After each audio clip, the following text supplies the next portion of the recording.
The site for the first Klein family reunion was at the Nemacolin Woods Resort. This beautiful setting happens to be very near the Monongahela River Valley, where the Klein family settled in those small industrial towns of Brownsville, Charleroi, Monessen, and Denora. And, one of the motivations that I had in trying to organize this reunion is that the history gets lost, and unless it's recorded some way, people just don't remember, and we really would not have the advantage of knowing where our roots were. But while we're still here, we older cousins are going to try to share with you some of the stuff that we remember.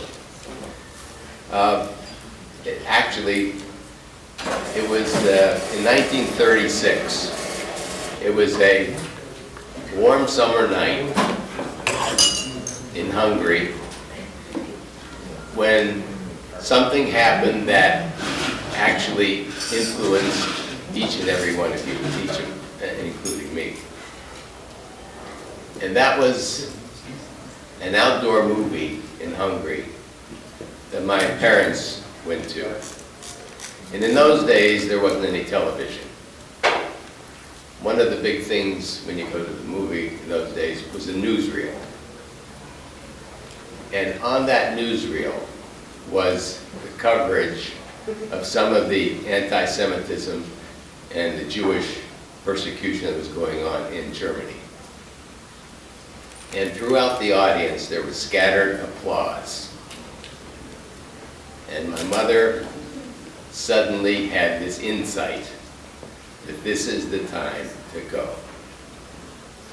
And this is the beginning of the immigration of the Klein family to the United States.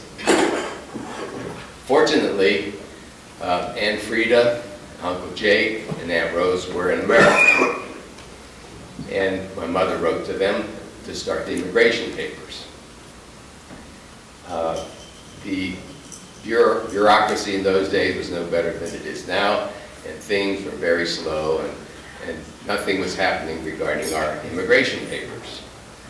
So Aunt Frida, not being very naive in the way of persuasion, happened to have a son, Leonard Schwartz, who was a football star.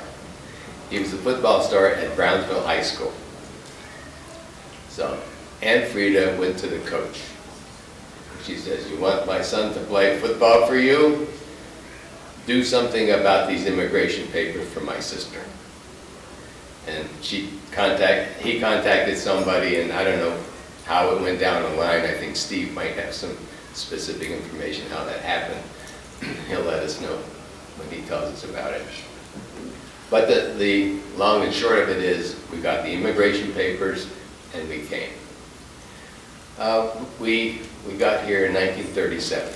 I was 5 and Jack was 4. And we moved in with Aunt Frida. Like everybody moves in with Aunt Frida. That's right. And I remember, I was 5, Jack was 4. We were playing in the backyard of Aunt Frida.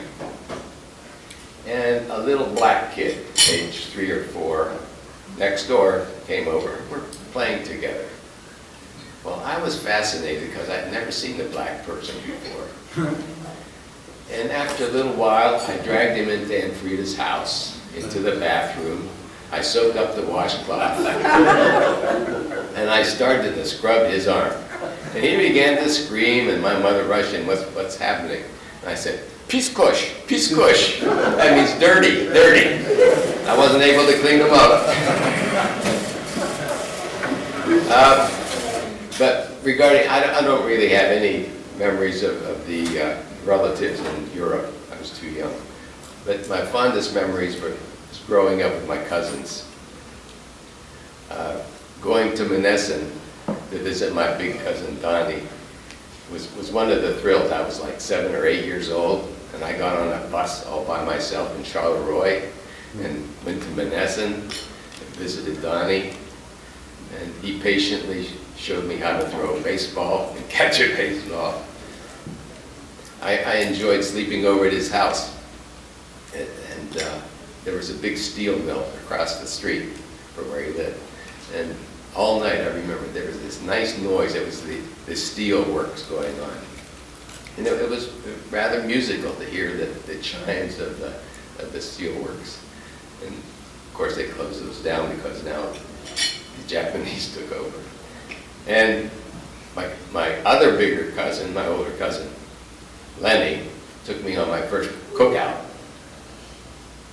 We went to Denora to visit, and Lenny picked up a frying pan out of the kitchen and a couple of eggs and some bread, and we built the fire. Boy, I was so fascinated. First time I ever saw anybody build a fire outside. I remember Aunt Rose. Aunt Rose was a sweetheart. When I visited the girls and dated the girls in Squirrel Hill when I came from Uniontown, the house was always open. I slept over during each of my visits. It's funny, I don't remember Elma and Patty. They must have known I was there. And Uncle Jake, I remember really with the warmest feelings. For some reason, he was very, very interested in my life. He was always supportive, whatever I was doing, and he even came to my high school graduation, and I was very, very much impressed by that. But I think that it would be a mistake and it would be an omission not to recognize the United States of America, who welcomed us and allowed us to be here and do what we did.